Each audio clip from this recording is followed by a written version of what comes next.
किसी ने सवाल किया, आजकल देखा जा रहा है कि नौजवान अपनी बाइक्स पर और स्टेटस पर आर्मी ऑफ इमाम मेहदी लिखवा रहे हैं, इसकी क्या हकीकत है? क्या हम जैसे नॉर्मल लोग भी इमाम मेहदी के साथ दे सकते हैं जब वो आएंगे?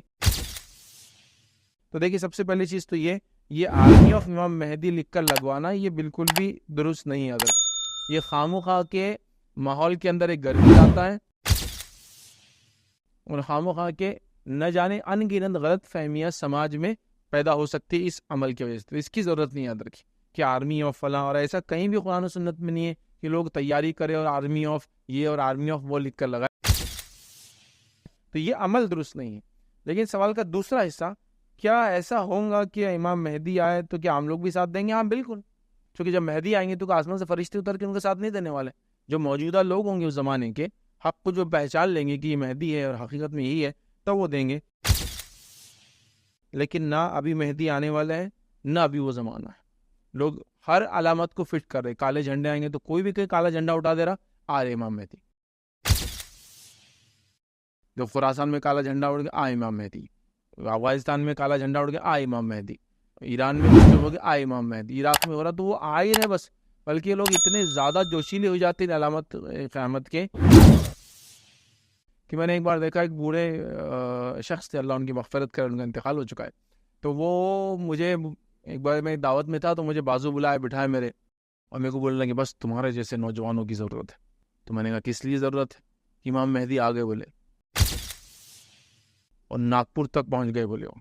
अभी कैसा है, सोशल मीडिया पे ज़रा ऐसी वैसी हवाएं बहुत चल रही, नेशनल न्यूज़ नहीं हो रहा तो निकल रहे नहीं बोले वो।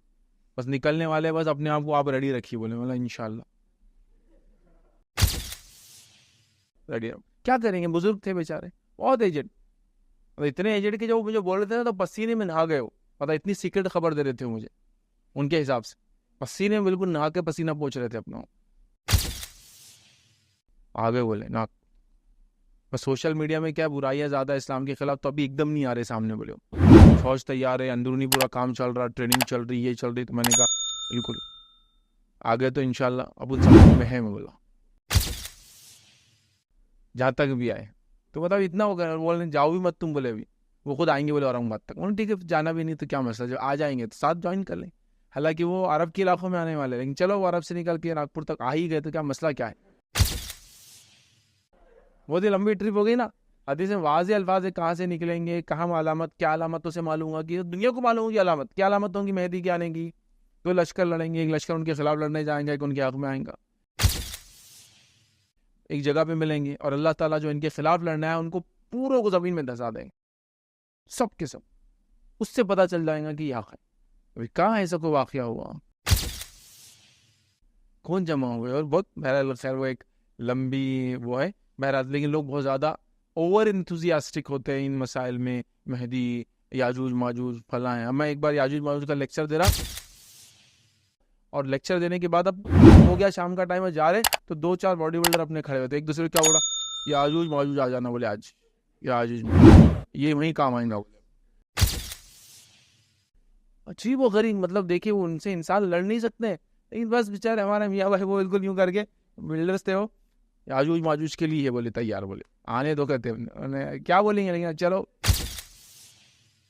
एक ओवर इंथुजियास्टिक, ओवर जिसको कहना मोटिवेटेड ऐसे टॉपिक्स में नहीं होना चाहिए। रियलिस्टिक होना चाहिए। वो निशानी अलामतें हैं जब आएंगी, वो एक बहुत ही जिसको कहेंगे एक शर वाला ज़माना होगा। याद रखिए आखिरी दौर की बात करें ना, तो फितने तो बढ़ते जाने वाले आखिर दौर पर, अल्लाह हिफाजत करे। लेकिन जिस तरह से ये सब चीज़ें हो रही है, इमाम मेहदी का ये, इमाम आर्मी ऑफ इमाम मेहदी और फलां, ये बिल्कुल नहीं। क्या हम लोग मदद करें? यहाँ बिल्कुल, जब वो आएंगे हम लोग उनको हक पहचानेंगे और उनके साथ देना चाहिए और देना चाहिए। लेकिन मैंने ऐसा कहा आज कल 5 साल बाद, 2 साल में, 1 महीने में, अभी बस ये सदी, कुछ लोगों ने यहाँ तक कह दिया कि बोले ये क्या 2050 के आगे का कुछ भी नहीं मालूम है। 2050 के बाद, 2050 का ही शायद वो किया, और इसके बाद की दुनिया फना है, तो अभी बस दुनिया का खात्मा है और लिहाजा हम मेहदी आने वाले फना है। पैदा तो कम अज़ कम हो चुके बोले, जहाँ भी होंगे, चूँकि 50 में ख़त्म होने वाले, तो पैदा तो ज़रूरी हो गए ना। 23 हो रही तो पैदा होकर जवान वान हो गए होंगे जहाँ भी होंगे वो। तो बहरहाल इतनी ख्यास आ रही हैं जिसकी आप समझ रहे ना, लिमिटलेस, बहुत ज़्यादा। तो मैं कहूँगा ये चक्कर में ना जाए, क़यामत की जो अलामतें इतनी वाज़ेह कुरान और सुन्नत में, उसमें ज़्यादा आपको खामखा की इस तरह की बहसें करके कि आज कल से हो रही, वो नहीं है। एक लॉन्ग पीरियड है, उसके लिए याद रखें वल्लाहु आलम वो कब होगा। हाँ, उस एतबार से तो बहुत करीब है कि दुनिया जो बनी है कायनात, उसके मुकाबले तो बहुत थोड़ा सा पीरियड है, लेकिन हम लोगों के लिए याद है ये लंबा पीरियड है। हो सकता है ये हमारे ज़िंदगी और हमारे ज़माने की बातें ना, ये फ्यूचर हो, याद रखिए जब ये हो, जब भी हो वल्लाहु आलम। बहरहाल लेकिन हमें इस चीज़ का ध्यान रखना चाहिए कि हम जिस ज़माने में और जिस ज़मीन पर भी हो, हक़ का साथ देना हमारा काम है। याद रखें इमाम मेहदी हक़ पर ही होंगे, तो ज़ाहिर सी बात है एक मुसलमान का काम है आपका साथ दे, वो याद रखें। और इतनी सारी अलामतें याद रखिए, अभी वक्त नहीं है इंशाल्लाह, बस एक छोटा बात रखता हूँ कि इमाम मेहदी जब आएंगे तो तब मुसलमानों की खिलाफत होंगी, रिवायतों में आता है। और खलीफा के बेटे उसकी मौत के बाद लड़ेंगे कौन बनेगा, और फिर मेहदी का ज़हूर होगा और लोग मेहदी को खलीफा बना लेंगे।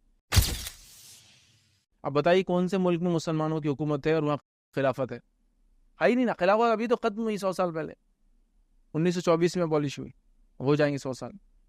कहाँ है, खिलाफत ही नहीं है, तो कहाँ मेहदी, और मतलब बैकग्राउंड है उसका पूरा। लोग बहरहाल देखते नहीं है, बस एक जोश रहता है, काले झंडे दिख गए आ गए, इनकी बैकग्राउंड है पूरा। बैकग्राउंड पे तो देखे, जो भी आदमी अलामत क़यामत को अच्छे से पढ़ेगा इंशाअल्लाह अज़ीज़ वो समझ जाएगा कि ये वो टाइम तो अल्हम्दुलिल्लाह नहीं है। हो सकता मुस्तकबिल में कभी हो, बहरहाल कब हम नहीं जानते।